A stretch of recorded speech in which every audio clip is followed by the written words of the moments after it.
I'd like to welcome again to our program si Senator Sherwin Gatchalian. Siya po yung tagapamuno ng Senate Finance Committee. Magandang gabi, Senator Sherwin, and thank you for joining us again dito po sa Facts First. Good evening, Christian. Good evening sa ating mga televiewers. Thank you rin sa invitation. Okay, before we talk about the budget, tanungin ko muna kayo, ano bang impression niyo rito sa hinaing ng mga kababayan natin kahapon na lumabas po sa lansangan para magprotesta laban sa malawakang katiwalian dahil kayo po ay nasa isang posisyon, hindi lang po kayo ordinary senador, no? Nando kayo sa position to make concrete reforms about this problem bilang chair ng Senate Committee on Finance. Nakakakilabot, Christian, dahil makita natin na lahat ng uri ng tao ay lumabas kahapon, from yung pinakasimple at ordinaryong mamayan natin hanggang sa mga celebrities, may mga ibang mga tao na pumunta at nagpahiwatig ng kanilang pagkakadismaya dito sa issue ng korupsyon.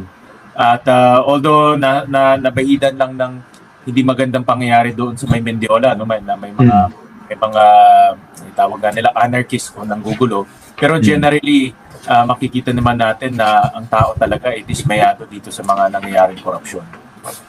Nung minomonitor niyo yung rally, kayo bilang isang public official, ano yung mga pinakatumatak sa isip ninyo?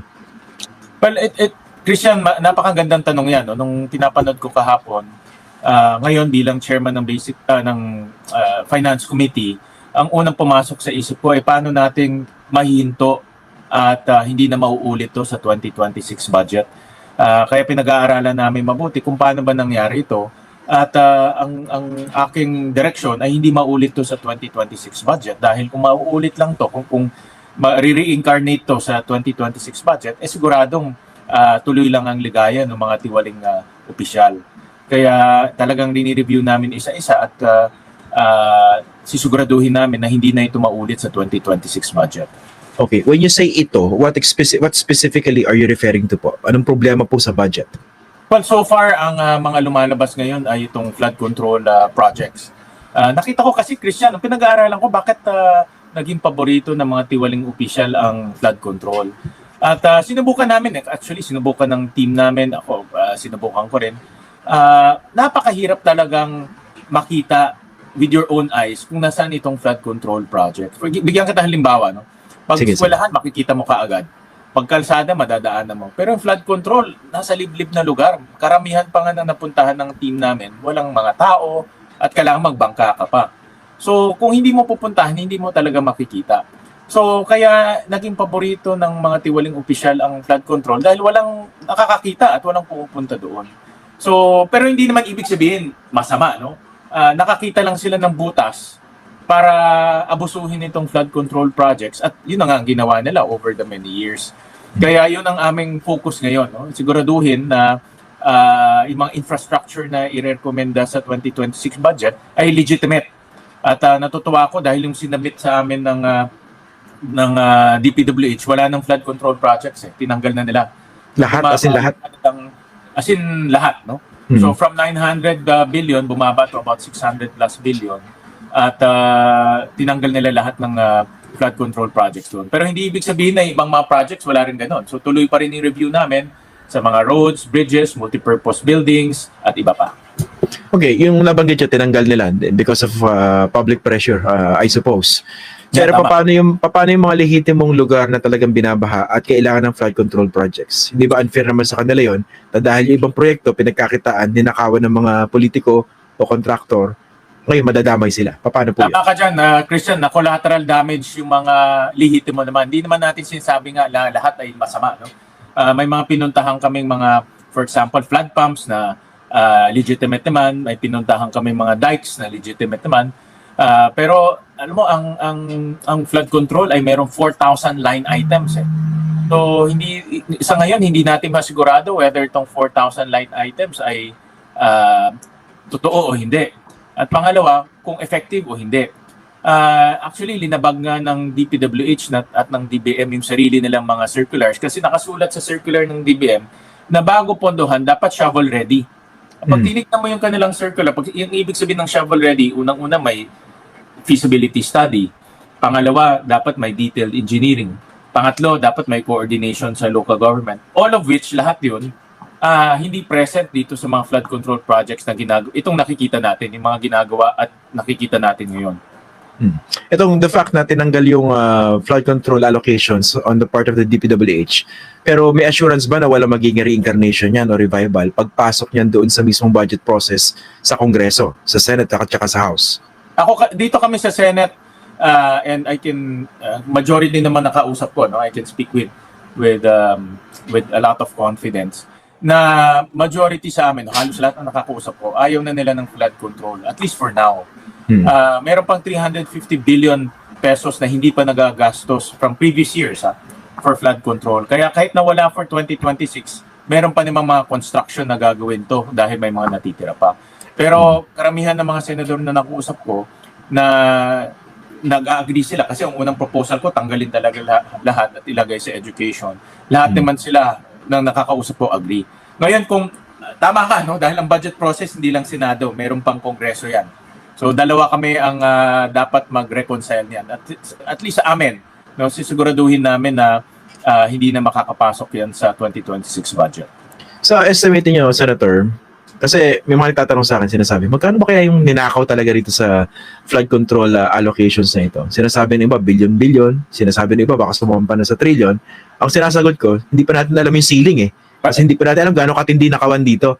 Pero sa pagtansya ninyo, magkano ba yung perang pinag-uusapan natin dito na naibulsa ng mga politiko, DPWH officials, at saka contractors? More or less, magkakakuha ka ng ballpark figure. Hindi ka magkakaroon ng accurate figure dyan kasi corruption yan eh. Oo. Diba? Ang corruption naman, wala namang yung official receipt. No? Lahat yan ay puro mga based on testimony. So, if you do the simple math, ang allocation, more or less lang ang allocation ng flood control a year is about, sabihin na natin, more or less, nasa around 250 billion. Lumalabas ngayon, ang kickback nasa around 40% eh. So, 40? lumalabas yan. Diba? Lumalabas, sinabi narinig ko dun sa mga testimonies, 40% ang kickback. So, kung 250 yan, so more or less, nasa mga around 110 billion o yung 40%, more or less. Ngayon, nagre-range eh. Meron sinasabi sila na 20% to 40%. So, lumalabas yan, siguro more or less nasa mga around 40 billion ang minimum to around 100, more or less 110 billion. Yan ang range. Yan ang range. Based dun sa testimonies na narinig ko doon sa Blue Ribbon. Kasi may mga testimony, di ba? Yeah. 40% sa ganito, 10% kay ganyan. So, kung i-estimate mo yan at 250 billion, nasa around, more or less minimum of 40 billion to around 110 billion. So that explains kung bakit itong mga Nepo babies, itong mga Nepo vibes, ang daming pambili. Billion to, Christian, hindi to million, no? Hindi to Billion niya eh. billion, no? So, talagang talagang pinagyayabang nila yung kanilang kayamanan dahil biglang umusbong yung yaman nila eh. Nga, parang pinag-usapan dito, hindi lang isang mansion, di ba? Multiple mansions, nakabahay sa ibang bansa, hindi ba?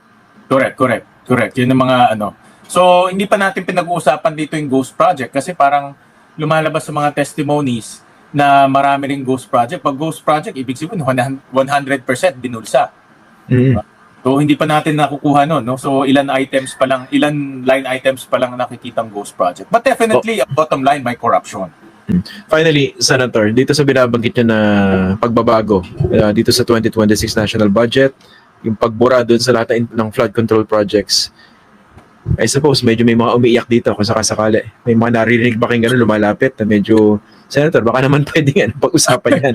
Kasi kung na-advance na di ba? O nakapag-usap na yung mambabatas at saka yung contractor at saka DPWH. Teka, baka hindi tayo makakabili ng bagong mansion natin next year or this year.